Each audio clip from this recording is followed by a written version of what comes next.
د غاښونو پاکولو طریقه. زه به اوس تاسو ته د غاښونو د پاکولو یوه نوې طریقه وښایم چې په 3 دقیقو کې ستاسو غاښونه پاک کړي. نو راځئ چې وګورو دا څنګه کیدای شي. اول به تاسو یو وړه کاسه راواخلئ او په هغې کې یوه کاشوغه سوډا واچوئ، یعنې د خوړلو سوډا. موږ او تاسې چې په کور کې استعمالوو. او له هغې نه وروسته بیا یوه څه اندازه د غاښونو کریم راواخلئ. بیا نو دا دواړه په سمه توګه له یو بل سره ګډوډ کړئ تر څو ښه حل شي.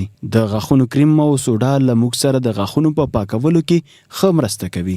زموږ د غاښونو کوم زیړوالی چې دی هغه زر تر زره له منځه وړي او غاښونه مو تک سپین کوي. همدارنګه د خولې بدبویي هم له منځه وړي. اوس به په دې کې یو کاشوغه د لیمو اوبه واچوو. ګورئ چې همداسې نري اوسي تر څو غاښونه مو پرې اسانۍ سره برس کړئ. اوس به لږ ترې راواخلو لکه څنګه چې تاسې د غاښونو کریم استعمالوئ هماغه شان دا به هم د غاښونو برس باندې واچوئ او بیا یې په آرامۍ سره برس کړئ.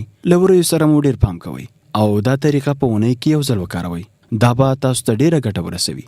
خو فکر مو وي چې د سوډا ډېر استعمال کولی شي ستاسو وری له منځه یوسي. نو د دې لپاره په یوه اونۍ کې یوازې یو ځل وکاروئ. په دې کې ما د لیمو اوبه هم ګډې کړې. لیمو زموږ په غاښونو کې چې کوم زیړوالی دی هغه ډېر په اسانۍ سره له منځه وړي او له دې سره سره ستاسو په غاښونو په منځ کې چې کوم خیری دی هغه هم له منځه وړي او غاښونه مو د شیشې په شان صفا کوي. نو خوږو لیدونکو دا طریقه تاسو یو ځل ضرور استعمال کړئ او بیا په خپلو غاښونو کې بدلون وګورئ. له خپلو ملګرو سره هم شریکه کړئ تر څو هغوی هم له دې طریقې څخه برخمن شي او ګټه ترې واخلي.